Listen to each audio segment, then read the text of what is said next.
Assalamualaikum warahmatullahi wabarakatuh. Alhamdulillahi rabbil alamin. Assalatu wassalamu ala asrafil anbiya'i wal mursalin Sayyidina wa maulana Muhammadin. Asyhadu la ilaha illallah wa asyhadu anna Muhammadar Rasulullah. Allahumma shalli ala Sayyidina Muhammadun musabil wal ikram ya wal jalil wal ikram wa tahirin wal mujahidin amma ba'du ibadullah.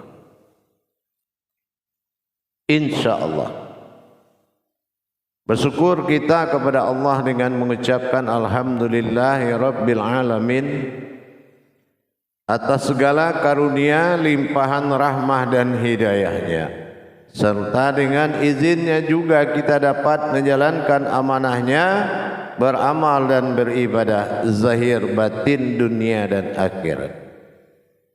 Bersalam kita tidak akan pernah kita lupakan. Marilah sama-sama kita sampaikan dan kita panjatkan kepada junjungan kita Nabi Allah Nabiul Akhirul Zaman Rasulullah Muhammad sallallahu alaihi wasallam. Atasnya kalimahnya kita kalamkan dengan membacakan Allahumma sholli ala Sayyidina Muhammad wa ala alihi Sayyidina Muhammad. Alhamdulillah para jemaah sekalian, bertemu lagi dengan saya Guru Mursyid Syekh Nur Muhammad Buya Irwan Maulana Al-Khalidi Sumatera Barat, dalam rangka meningkatkan iman dan takwa kita kepada Allah, tentunya dengan menjalankan amanahnya Rasulullah bertolabul ilmi, belajar. Meyakini sesuatu tanpa belajar adalah musyrik. Kita tidak boleh meyakini sesuatu tanpa bimbingan, karena kesesatan yang tinggi adalah orang yang tidak bermursyid. Insyaallah dalam pertemuan waktu yang sangat kita muliakan ini, saya akan berbagi wawasan dan ilmu pengetahuan tentang mana sir daripada Qodrat Ahmad dan Muhammad. Ini kita hanya mengenal dengan kalam seorang guru, tetapi kita belum tafrid, kita belum tajrid, kita belum merasakan dan belum mengalami bagaimana perjalanan wujud dan maujudnya Allah dalam Qodrat Ahmad dan Muhammad pada diri kita. Di dalam tayangan yang pernah kita sampaikan bahwasanya kita harus kembali mengingat kodrat diri yang dijadikan oleh Allah. Kenapa bernama Ahmad? Memang dari hukum hijahiyah ada filosofinya mengatakan Muhammad dari suku kata Ahmad. Iya, sinonim mendukung kesamaan. Tetapi kejadian adalah mutlak kebenarannya. Inilah yang akan saya ungkapkan. Sebagaimana kita mengawali titik awal mula jadi pada sifat ahadah, bukan ahad tapi ahadah, adanya zat pertama awal, ahada adada. Di sini Allah mentajalikan sebuah diri yang berkodrat batin, yang mertajali kepada keakuan dirinya. Keakuannya melalui kodrat sebuah diri. Kita harus tahu bahwa kodrat Ahmad adalah kodrat awal.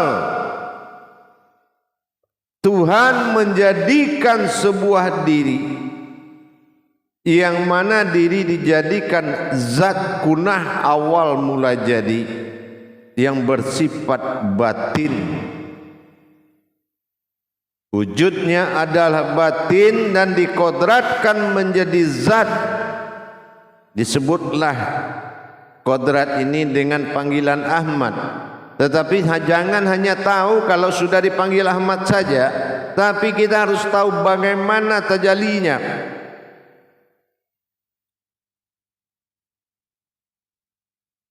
Inilah yang kita selalu ketahui bahwanya awal pertama jadinya ahadah ini dalam sifat bentuk maka inilah dikatakan maujud dari perjalanannya, yaitu cara Allah memperkenalkan sebuah diri tadi. Jadi kalau Allah ingin memperkenalkan dirinya kepada semua alam, ini yang dikatakan menyatunya hakikat Allah, berkodrat Allah pada Muhammad, berupa-rupa Allah pada Adam. Mana buktinya berkodrat Allah pada Muhammad? Inilah yang menjadi batin Muhammad adalah Ahmad. Apa yang dimaksud batin Muhammad adalah Ahmad? Inilah Allah memperkenalkan maujudnya kepada semua alam dengan Rabbil Alamin yang diberi gelar Al-Amin. Alam yang satu-satunya berupa diri, dirinya berupa alam. Inilah yang dikatakan Ahmad, karena awal mulanya ayat atau suara yang terjadi, asal muasal kalam terjadi adalah kalam Dengan kalam Allah mentajalikan dengan ma'aduluhu, dengan perjalananku. Disinilah pada diri awal daripada Ahmad bertajali dia dalam masa maujudnya Muhammad, dalam tajali batin zat kunalnya. Zat kunal, zat yang mengawali semua alam terjadi, itu Muhammad. Itu namanya kunal, asal usul dari kunal semua. Kunal itu kunnya Allah, mukunaitil am. Jadi asal muasal alam ini terjadi adalah di Muhammad. Tidak dijadikan semuanya kalau tanpa engkau Muhammad, kalau tidak kenamu ya Muhammad. Inilah alam. Ini yang kunalnya. Tapi kunahnya Ahmad. Ini ya kun fayakun tadi. Kunah wa kunallah. Nah inilah. Maka terjadilah pemahaman, yaitu dua kali ucapan batin dan zahir. Jadi kalau kita menyatukan zahir batin Allah, hakikat dari zahir batin Allah adalah Ahmad dan Muhammad. Kita harus ingat kembali asal wujud titik jadi Jadi dengan adanya ini adalah desahan suara pertama terjadi dari seluruh badan kalam-kalam. Awal kalam mula terjadi.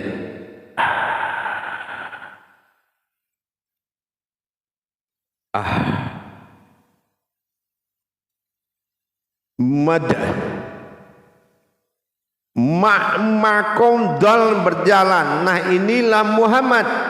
Jadi kalam, kalau kita ambil kesimpulan sinonim ayatnya, Ahmad ini adalah terjadinya Allah bermakom Muhammad. Inilah Allah dan Muhammad tadi. Allah ingin dipanggil Muhammad. Inilah Ahmad. Inilah awal kejadiannya. Jadi dengan begitu kita tahu Aftar ini sudah terbukti nyata. Sifat zahir tersurat atau nyatanya dinamakan Nur Karajiah ini. Nur Afiyah ini tadi, Nur Kasiyah ini tadi, ternyata benar Muhammad itu Nur Kasiyah dari Allah, yaitu zahirnya Allah dan berupa-rupanya Adam yang mewarisi kodrat Muhammad. Disinilah para jemaah, para hadirin sekalian, dengan kita memahami proses kejadian tersebut, maka zikir dan ke dalam mengambil makom Ahmad keluar juga dengan mewujudkan makom Muhammad. Inilah zikir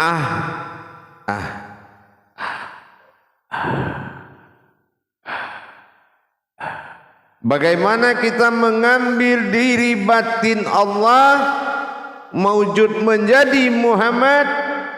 Inilah yang dikatakan Ahmad dan Muhammad. Muhammad adalah zahirnya Ahmad. Ahmad itu adalah kodrat zat awalnya Allah. Inilah diri batin yang disembunyikan. Makanya dia disebut diri batin, karena dia diri yang disembunyikan. Jadi dengan demikian para jemaah, dengan zikir sir dalam penjemputan Ahmad dan dalam pemujudan Muhammad, maka terjadilah suatu kenyataan Allah, zahiru wal batinu. Zahir itu yang kamu lihat adalah batin diriku sendiri. Allah fi zahir wallahi fil batinu. Allah bersifat zahir dan Allah bersifat batin, insyaallah. Silakan amalkan. Saya ijazahkan untuk semua umat. Barakallahu ya karim. Wabil khusus kepada jemaah yang ada dalam grup, barokah yang besar bagimu untuk mengamalkan. Bagi yang ingin mendaftarkan diri untuk bisa belajar dan mendapatkan tuntunan, hanya menuntun, karena ilmu itu milik Allah. Kita tidak pemahaman apa-apa, semata-mata hanya bertajali bagaimana menyatakan kepada Allah. Dengan demikian, bahwa tajalli Ahmad dan Muhammad sudah nyata pada diri, menjadi tajalli Allah yang kekal. Maka jadilah zahir dan batin Allah yang hayat dalam wujud batinnya semata, insyaallah. Barakallahu ya karim ya rahman. Akhirul kalam. Wabillahi taufiq wal hidayah. Assalamualaikum warahmatullahi wabarakatuh.